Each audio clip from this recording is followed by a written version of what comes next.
Princely status मनोनीत सदस्य थे। सर्वप्रथम डॉक्टर बी.आर. अम्बेडकर अविभाजित बंगाल से चुनकर संविधान सभा में आए।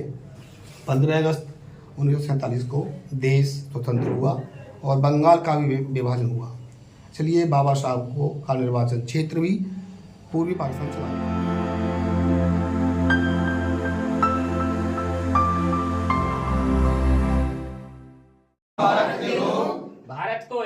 भारत को एक संपूर्ण प्रभुत्व संपन्न समाजवादी पंचनिरपेक्ष लोकतंत्रात्मक गणराज्य बनाने के लिए तथा उसके समस्त नागरिकों को सामाजिक आर्थिक और राजनीतिक न्याय विचार अभिव्यक्ति विश्वास धर्म और उपासना की स्वतंत्रता प्रतिष्ठा और अवसर की समानता प्राप्त करने के लिए उन सब में व्यक्ति की गरिमा और राष्ट्र की एकता और अखंडता सुनिश्चित करने वाली बंधुता बढ़ाने के लिए दृढ़ संकल्प होकर अपनी संविधान सभा में आज तारीख 26 नवंबर 1949 को एतद द्वारा इस संविधान को अंगीकृत अधिनियमित और आत्मर्पित करते हैं। जय संविधान, जय भारत, जय भीम, नमो बुद्धाय।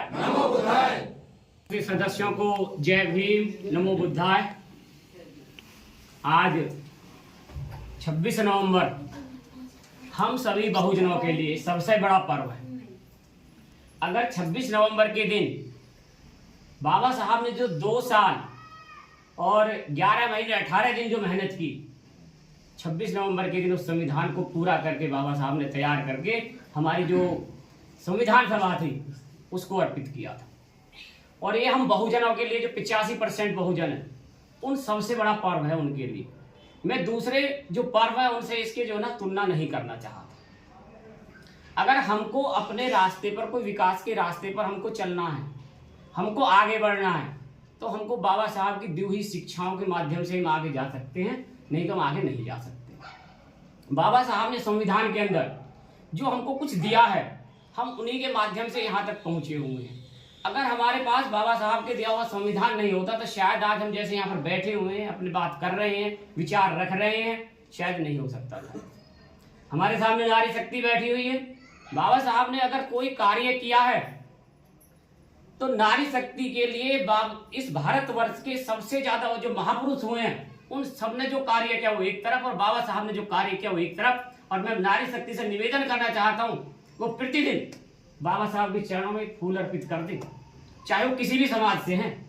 ये नहीं कि वो बहुजन समाज की हैं, अगर वो अपर कास्ट वाली भी थी ना तो उनको भी कोई हमारे यहाँ पर कोई राइट नहीं थे।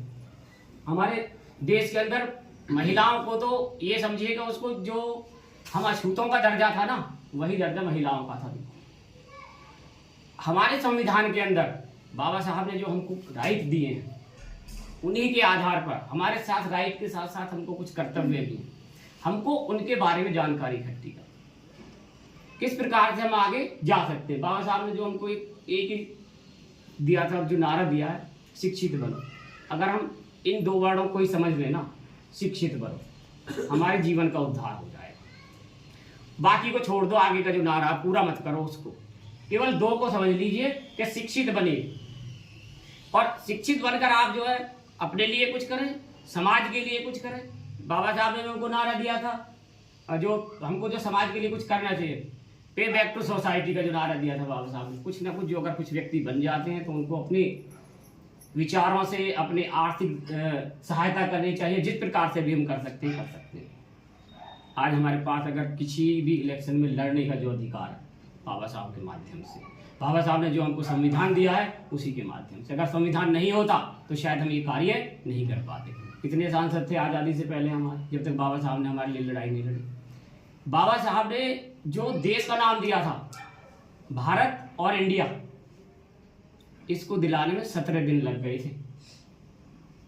बाबा साहब ने 17 दिन तक उन लोगों को समझाया था कि भारत और इंडिया, उन्होंने नाम समझाया कि आर्य व्रत देना चाहिए, इसको ये व्रत देना चाहिए, इसको ये नाम देना चाहिए। इसको बाबा साहब ने कहा कि ये नहीं दिया जाए। अगर ये ऐसा हुआ तो हमारे भविष्य के लिए खराब होगा। हमको सिर्फ इसके 2 ही नाम है, भारत, बाबा साहब ने दिया भारत, लोग और अड़ गए तो इंडिया, तो बाबा साहब ने कहा भारत और इंडिया दोनों एक ही जाने जाएंगे। और हमारे जो आज के समय में दोनों एक ही जाने जाते हैं। आज के समय में आप परिस्थिति देख रहे हैं, नाम बदलने की परिस्थिति शुरू हो गई। कौन कर रहे हैं?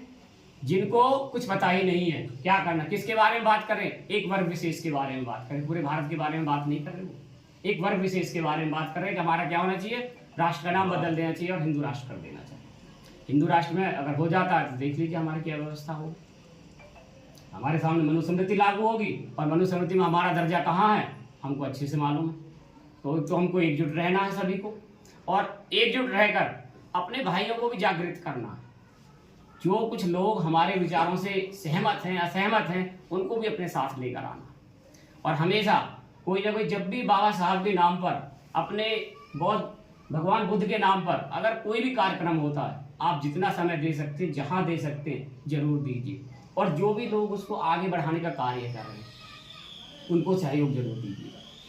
आज मैं इन्हीं के साथ अपने विचार जो यहाँ पर ख़त्म करता हूँ, और आप सभी को जय भीम, नमो बुद्धाय। आपने बहुत अच्छे से सुना, और अंत में दीपक जी के लिए भी मैं कहूँगा कि उन्होंने जो आज ये सभा यहाँ पर रखी है, उनके लिए बहुत बहुत साधुवाद, बहुत बहुत धन्यवाद। भारत स्वतंत्र होने से पूर्व 2 सितंबर 1946 को अंतरिम सरकार का गठन किया, जिसके प्रधानमंत्री जवाहरलाल नेहरू जी थे। बाबा साहब डॉक्टर भीमराव अम्बेडकर ने सरकार में कानून मंत्री का पद संभाला। लॉर्ड माउंटबेटन की योजना के अनुसार संविधान निर्माण सभा का गठन हुआ। संविधान सभा सदस्यों का चुनाव प्रादेशिक विधानसभाओं द्वारा हुआ। प्रिंसली स्टेटस मनोनीत सदस्य थे। सर्वप्रथम डॉक्टर BR अम्बेडकर अविभाजित बंगाल के से चुनकर संविधान सभा में आए। 15 अगस्त 1947 को देश स्वतंत्र हुआ और बंगाल का भी विभाजन हुआ। चलिए, बाबा साहब को का निर्वाचन क्षेत्र भी पूर्वी पाकिस्तान चला गया और बाबा साहब की सदस्यता चली गई। फिर उनको बम्बई प्रादेशिक विधानसभा से चुना गया। देश की सेवा करने के का स्वर्णिम अवसर मिला। 29 अगस्त 1947 में संविधान सभा ने संविधान मसौदा समिति का गठन किया गया।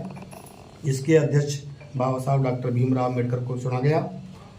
मसौदा समिति ने मसौदा तैयार किया और संविधान सभा चर्चा के लिए 21 फरवरी 1948 को संविधान सभा के अध्यक्ष डॉक्टर राजेंद्र प्रसाद को सौंप दिया। संविधान 2 वर्ष 11 महीने 18 दिन बनकर तैयार हुआ। संविधान सभा में विस्तृत चर्चा करके 26 नवंबर 1949 को संविधान को स्वीकृति प्रदान की गई। 28 अगस्त 1947 को संविधान मसौदा समिति में कुल 7 सदस्य थे, जिनमें डॉक्टर BR अम्बेडकर अध्यक्ष थे, माननीय अल्लादी कृष्ण स्वामी अय्यर, माननीय N गोपाल स्वामी अय्यर, और चौथे हैं डॉक्टर KM मुंशी, 5वें माननीय सैयद मोहम्मद सैदुल्ला, माननीय BL मित्तर और माननीय DP खेतान। इनमें से एक ने त्यागपत्र दे दिया उसी तक तुरंत, और उसके स्थान पर अन्य सदस्य रखे गए।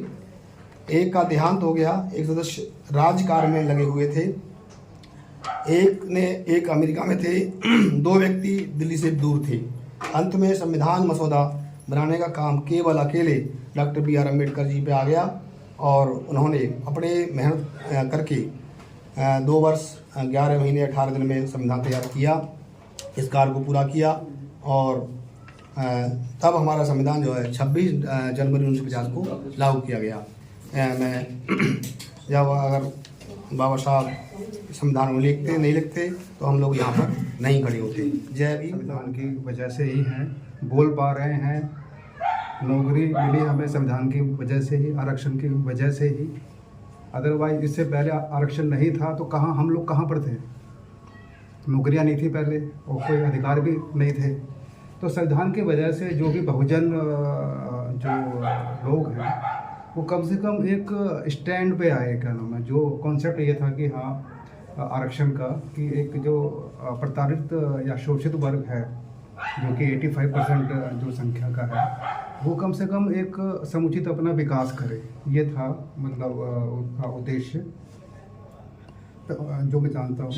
तो बाकी हम लोग बीच बीच में काफ़ी मतलब प्रोग्राम करते रहते हैं कि संविधान दिवस पे या और भी जो अपने महापुरुष हैं उनकी जयंतियाँ और उनको याद करते हैं इसी बहाने। ये भी बहुत आवश्यक है क्योंकि इसी बहाने इसी कारण से हम लोग इकट्ठा होते हैं और उनको याद करते हैं और उनके जो विचार हैं उनको याद करते हैं।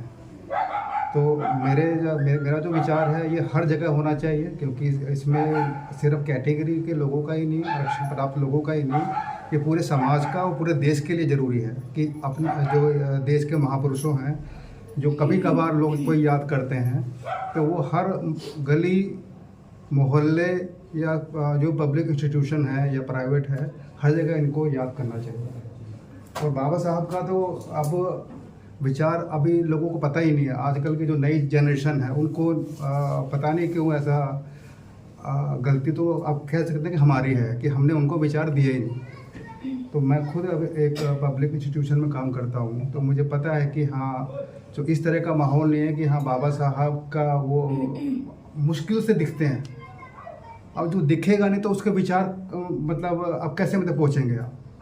तो ये हमारी नैतिक जिम्मेदारी बनती है कि हम अपनी जो नई जो जनरेशन है उनको बताएं कि संविधान का जो रचयिता और उससे बड़ा उनका संघर्ष है काफ़ी, क्या नाम है, कैसे उन्होंने काफ़ी मेहनत की, वो काफ़ी शोषित हुए और काफ़ी प्रताड़ना मिली, उसके बावजूद भी उन्होंने शिक्षा ग्रहण की, बाहर गए और फिर चाहते तो वो अपना वही सेटल हो गए होते, जैसे सब आदमी सोचते हैं कि हाँ ये पैसे हैं, नौकरी है, अच्छा खासा हो जाता है, मगर वो हमारे लिए ही आए और वो सोच के आए कि हमारे जो समाज है वो अगर इस तरह से दुखी है या शोषित है तो अब मैं मतलब क्या करूँ। बल्कि उन्होंने अपना सेक्रीफाइस भी किया, पूरा परिवार क्या नाम है वो काफ़ी दिक्कतें उन्होंने झेली।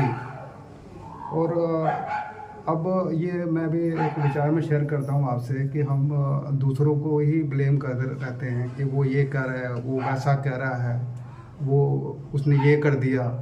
तो हम लोग जो मैं सोचता हूँ कि हम उन पर क्यों ध्यान दें। हमारे पास तो काफ़ी चीज़ें, हम बुद्ध को क्यों नहीं क्या नाम बुद्ध के विचारों को क्यों नहीं आगे बढ़ाते हैं, बाबा साहब के क्यों नहीं करते विचारों के बारे में, और सावित्रीबाई फूले, ज्योतिबा फूले और भी हमारे ऐसे महापुरुष हैं। हमें क्या लेना देना कि हाँ वो गलत, वो ऐसा बोल रहा है, वो वैसा बोल रहा है या पाखंड है, जो भी है। तो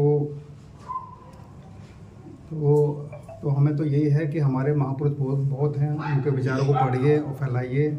और ये जो संगति है, पिछली बार भी दीपक जी ने ही संगति में तो बुलाई थी, मुझे याद है, मगर ये संगति हर महीने ही होनी चाहिए। जहाँ हर महीने का शेड्यूल बनेगा तो अपने लाइक माइंडेड लोग आएंगे, कल को जो अभी नहीं अभी आ पाए हैं वो भी आएंगे। तो मेरा तो यही विचार है कि आप लोग हर महीने कुछ ना कुछ ऐसा शेड्यूल बनाइए, अपने महापुरुषों को याद करिए, या वक्ता उसमें आते हैं। जैसे मैं तो ये समझता हूँ कि हर जो अपना समाज का है, हर किसी को बोलना चाहिए। इवन कोई कहता है कि हेजिटेट, मुझे लग रहा है मुझे ज़्यादा हेजिटेशन हो रही है, वर्ड पूरे तरीके से निकल नहीं पा रहे, क्योंकि मेरा वैसा मतलब प्रोफेशनल नहीं है कि हाँ मैं वो अच्छे से इतना, मगर ये है कि जो भी है मैं बोल पा रहा हूँ। तो इवन जो महिलाएं हैं, पुरुष हैं, वो भी आएँ, चाहे एक लाइन बोल दें, स्टेज पे आगे बोल दें, बस क्या इतना भी बहुत काफ़ी है क्या पहली बार के लिए। तो मैं अपनी वाणी को विराम देता हूँ और मेरा यही है लास्ट मैसेज कि आप अपने जितने भी महापुरुष हैं, साल में कहीं हर किसी की जयंती या उनको याद करने का मौका मिलता है, वो ज़रूर करिए, चाहे 4-5 लोग क्यों ना हो, आप ज़रूर करिए उसको याद। और महीने में एक बार संगति ज़रूर करिए। धन्यवाद।